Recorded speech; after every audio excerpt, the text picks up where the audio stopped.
Eternas lunas para todos ustedes. Muy buenas noches. Una vez más nos hallamos en este espacio con la idea de traerles a ustedes uno más de estos libros y de estos autores que de alguna manera se asocian a lo que es la cultura gótica. Sin embargo, en esta ocasión, a diferencia de otras ocasiones en que he hablado de autores básicamente de habla inglesa, no va a ser el caso. Hace mucho tiempo, un autor tuvo la idea de escribir un decálogo, es decir, 10 reglas, o por lo menos 10 ordenamientos, 10 mandamientos que le llaman de alguna forma, destinados a los escritores de cuento. En este decálogo, una de sus primeras reglas, dijo este autor que había que creer ciegamente en el maestro o en los maestros para escribir. Y los primeros maestros que menciona son Edgar Allan Poe, Guy de Maupassant.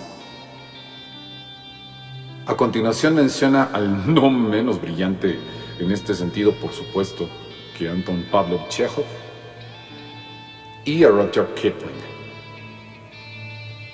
Con semejante cuarteto, siendo dos de ellos autores que de alguna forma se integran a lo que es el horror y lo que es el sentido gótico, sería extraño que el autor que los propone, en este caso, no esté incluido dentro de ese estilo o no forme parte de ese estilo. Este autor es el uruguayo Horacio Quiroga.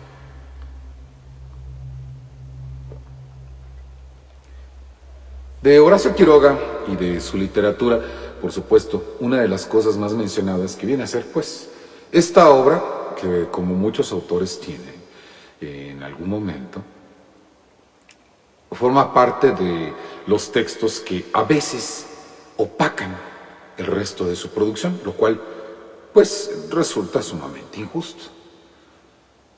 Esto es por causa de que estos textos adquieren tal fama, tal relevancia, que después son textos que ya es muy difícil sacarle a la gente de la cabeza, y en este caso, pues debo comentarlo, muchos de los que se dedican a la docencia han sido responsables de que Horacio Quiroga venga a ser uno de esos autores, sobre todo por este librito. Bueno, es una de las muchas versiones que hay de este libro, que es Los cuentos de amor, de locura y de muerte. Si también este título de un texto de un autor con estas características no nos hace pensar que estamos frente a uno de estos escritores que de cierta medida pueden reunirse a lo gótico, ahora veamos por qué realmente no lo son. Bueno, en este caso, la figura de Horacio Quiroga dentro de lo que es la literatura, pues viene a ser prácticamente, si bien en comienzos del siglo XIX, pues prácticamente es hasta prácticamente principios del XX cuando Horacio Quiroga fallece en el año de 1937. Además, bueno, por agregar más circunstancias a lo que son las características de este autor que lo emparentan con los góticos, fallece por haber tomado su vida con su propia mano. Merced de la depresión y de todos los padecimientos que tuviera Horacio Quiroga y de todos los fantasmas que de alguna manera llenaran su mente, así como también lo sucedió en el caso de Mr. Edgar Allan Poe. Por supuesto, tendremos que considerar que en el caso de Horacio Quiroga, estas manifestaciones ya habrían llegado desde antes, cuando empezó a escribir su vasta obra, en la cual podemos añadir que como versatilidad tiene bastante. Escribir cuentos desde la perspectiva de animales, como en el caso del ciclo de los cuentos referidos a Anaconda, y bueno, también exhibiendo el conocimiento que tenía de la selva Horacio Quiroga. por supuesto, viene a ser un gran logro por la forma en cómo describe de manera muy precisa y muy realista, aunque, por supuesto, lo único no realista es que de repente las serpientes, sobre todo la protagonista de su historia, Anaconda, en este caso, y del cuento El regreso de Anaconda, piensa y, por supuesto, no es muy realista en este caso, definitivamente. Sin embargo, toda la descripción puntual de todas las cosas que suceden está dada ahí en esta historia, como también lo está dado en otros cuentos referidos a la situación de la selva, que vienen a ser el loro pelado o la abeja haragana, que por ser de un tono hasta cierto punto más infantil, probablemente tampoco sean de lo más conocido de este Horacio Quiroga. De Horacio Quiroga, por supuesto, son otro tipo de historias las que se dan a conocer. Abel, muy buenas noches, eternas lunas para ti y por supuesto pues te damos la más cordial bienvenida a este espacio en donde pues esperamos a todos los amigos que les guste la literatura, que les gusta pues conocer otro tipo de autores. Hoy estamos hablando del señor Horacio Quiroga. Entonces, continuamos hablando de él después de haber hecho un saludo cordial a mi amigo Abel, que se vuelve un poquito aficionado a estas pláticas, que vamos a procurar que después de todas las dificultades que hemos tenido sean un poco más frecuentes. Decía yo, pues bueno, que el autor es más conocido por otro tipo de historias en las cuales curiosamente lo que destaca más es la presencia de la muerte. Además del mencionado Almohadón de Plumas, que pues viene a ser la obra capital, les digo, esta obra que de repente le resta toda importancia a todo lo que demás que hubiera podido escribir el autor, está La gallina degollada, que en este caso también como cuento de horror y de suspenso resulta ser uno de los más logrados de este autor. A continuación también dentro de esta misma línea de cuentos que se refieren a estas situaciones, podríamos nosotros incluir El Síncope Blanco, aunque este más bien refiere un poco más de estos cuentos que tienen experiencias acerca de la muerte y de lo mucho que se preguntó Horacio Quiroga sobre qué era lo que habría más allá. Hay un cuento de amantes en donde inclusive pues estos están viendo que tomaron un pacto suicida y después de este pacto empiezan a ver las reacciones de toda la gente con respecto a su muerte. Sin embargo, lo que traigo para ustedes el día de hoy es una lectura de un cuento que, si alguien no me quería creer por qué vinculamos a Horacio Quiroga, pese a que él pues prácticamente pues fallece a principios del siglo XX, de que no perteneció canónicamente a la literatura romántica, por supuesto, no sitúa sus cuentos en castillos ni cosa por el estilo, me parece que algo que lo hace un referente auténticamente gótico es sin duda que uno de sus cuentos trate y se titule acerca de un vampiro. Para ustedes, el vampiro de Horacio Quiroga. Sí, dijo el abogado Rod. Yo tuve esa causa. Es un caso bastante raro por aquí de vampirismo. Rogelio Castelar, un hombre hasta entonces normal, fuera de algunas fantasías, fue sorprendido una noche en el cementerio arrastrando el cadáver recién enterrado de una mujer. El individuo tenía las manos destrozadas porque había removido 1 metro cúbico de tierra con las uñas. En el borde de la fosa yacían los restos del ataúd, recién quemado. Y como complemento macabro, un gato, sin duda forastero, yacía por allí con los riñones rotos. Como ven, nada faltaba al cuadro. En la primera entrevista con el hombre vi que tenía que habérmelas con un fúnebre loco. Al principio se obstinó en no responderme, aunque sin dejar un instante de asentir con la cabeza a mis razonamientos. Por fin, pareció hallar en mí al hombre digno de oírle. La boca le temblaba por la ansiedad de comunicarse. «Usted me entiende», exclamó, fijando en mí sus ojos de fiebre. Y continuó con un vértigo de que apenas puede dar idea de lo que recuerdo. «Usted le diré todo, sí. Que ¿Cómo fue eso de la gata? Yo, solamente yo». Óigame, cuando yo llegué allá, mi mujer... ¿Dónde allá? ¿Dónde allá? Me interrumpí. ¿Allá? ¿La gata o no? Entonces, cuando yo llegué, mi mujer corrió como una loca a abrazarme y enseguida se desmayó. Todos se precipitaron entonces sobre mí mirándome con ojos de locos. Mi casa se había quemado, derrumbado, hundido con todo lo que tenía adentro. Esa era mi casa. Pero ella, no, mi mujer mía. Entonces un miserable devorado por la locura me sacudió el hombro gritándome: ¿qué hace? ¡Conteste! Y yo le contesté: es mi mujer mía, que se ha salvado. Entonces se levantó un clamor: no es ella, esa no es. Sentí que mis ojos, al bajarse a mirar lo que yo tenía entre mis brazos, querían saltarse de las órbitas. ¿No era esa María? La María de mí desmayada. Un golpe de sangre me encendió los ojos y de mis brazos cayó una mujer que no era María. Entonces salté sobre una barrica y dominé a todos los trabajadores y grité con la voz ronca: ¿por qué? ¿Por qué? Ni uno solo estaba peinado, porque el viento les echaba a todos el pelo de costado y los ojos de fuera mirándome. Entonces comencé a oír de todas partes: murió aplastada. Gritó una sola vez. Yo sentí que gritaba, yo también. Murió, la mujer de él murió aplastada. ¡Por todos los santos!, grité yo. Entonces, retorciéndome las manos: salvémosla, compañeros, es un deber nuestro salvarla. Y corrimos todos.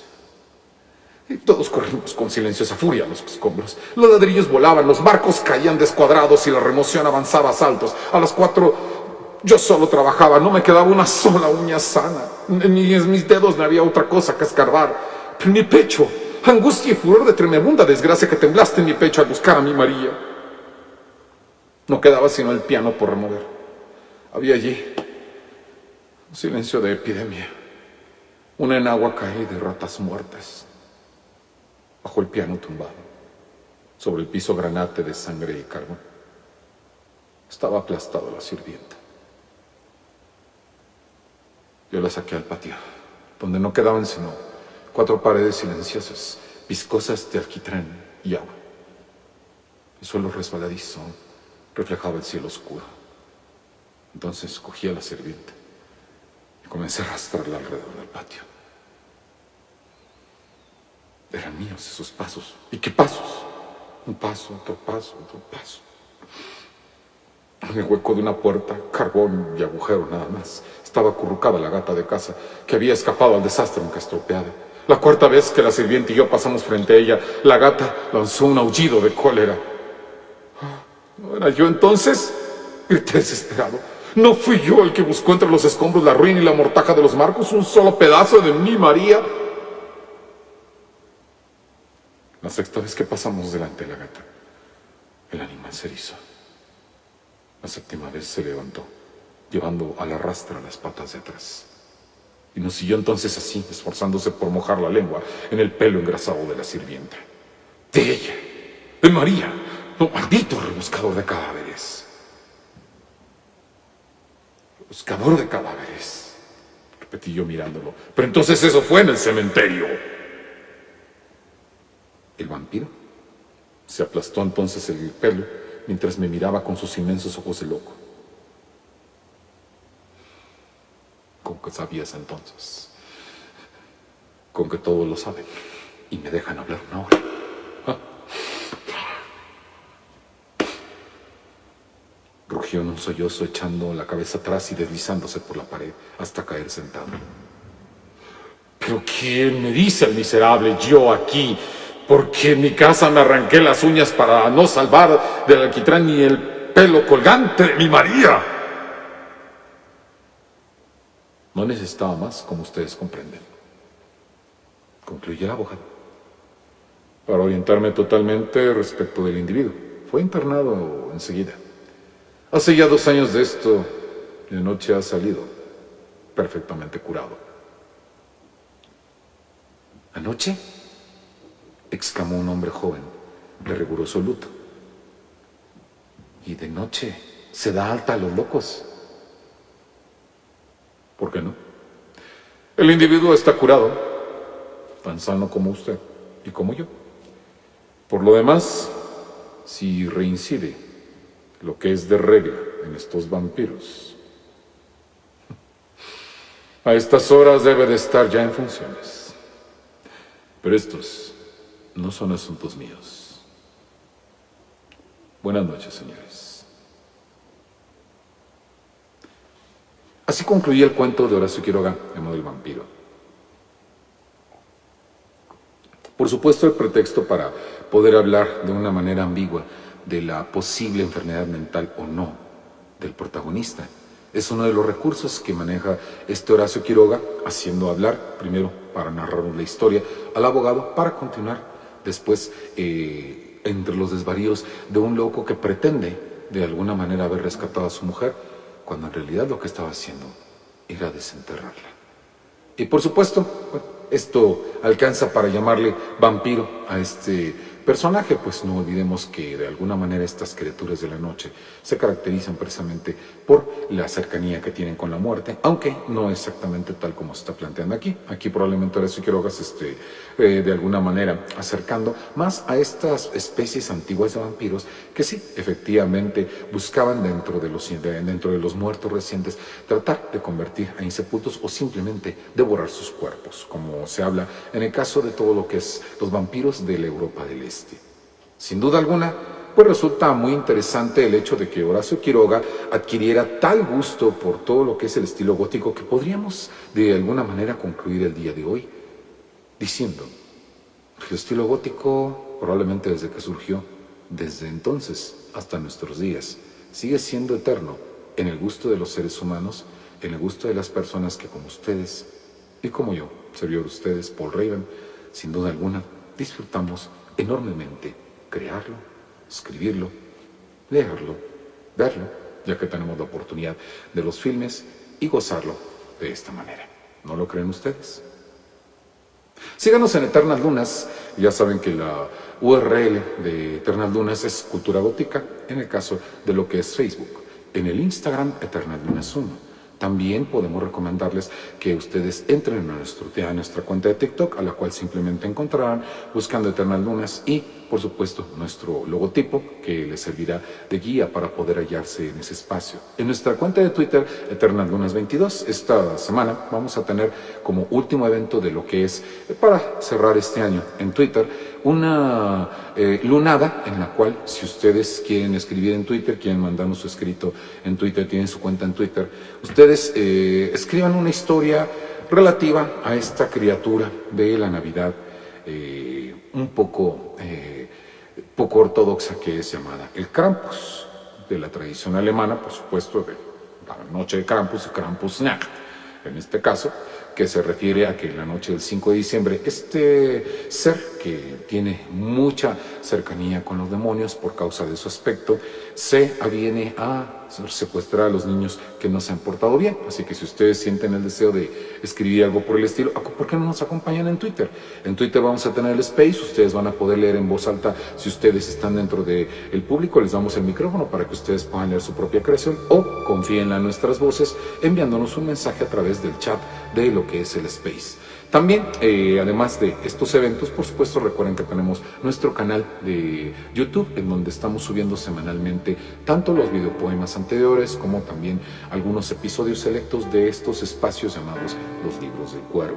Por supuesto, también, además de esta red de lo que es Twitter, de lo que es el Instagram, de lo que es Facebook y de lo que es también YouTube, nosotros seguimos en planes para continuar estando con ustedes a través de distintos eventos. El viernes pasado tuvimos un evento muy especial en el cual hicimos una conferencia en compañía de la maestra Angie Vampi, en la que hablamos acerca de lo que viene a ser el fenómeno de la sombra en psicología, puesto que muchos de estos eventos y todas estas situaciones que tienen que ver con el estilo gótico tienen que ver con muchos campos de interés para todos ustedes, para todos aquellos que nos busquen y por supuesto para todos aquellos que les interese este mundo. Y por eso, pues, un servidor, Paul Raven, está aquí. Normalmente, pues, ahorita, de una manera accidentada, a pesar de que hemos ofrecido estar, pues, básicamente los lunes, los miércoles, los viernes, no ha sido posible a veces los miércoles por distintas situaciones, y también los domingos que hemos tenido estas dificultades. Esperamos que estas vayan solventándose a lo largo de estos días. Por lo pronto, el día de mañana, si ustedes quieren acompañarme en el canal de las Leyendas del Cuervo, espero que lo hagan. El día de mañana tenemos una leyenda muy especial, a eso de las 9:30 de la noche, de lo que es el horario de la Ciudad de México, para todos ustedes, dentro de su propio uso horario. Yo los espero ahí en el chat en vivo para poder platicar con ustedes del origen de las situaciones que hay con esta leyenda en el estreno en YouTube, o cuando ustedes puedan, si es que no se les da la hora por alguna circunstancia, no importa. Ustedes les dejamos la leyenda ahí para que ustedes puedan disfrutarla. Y por lo pronto, para todos ustedes, desearles una muy buena noche y eternas lunas para todos ustedes.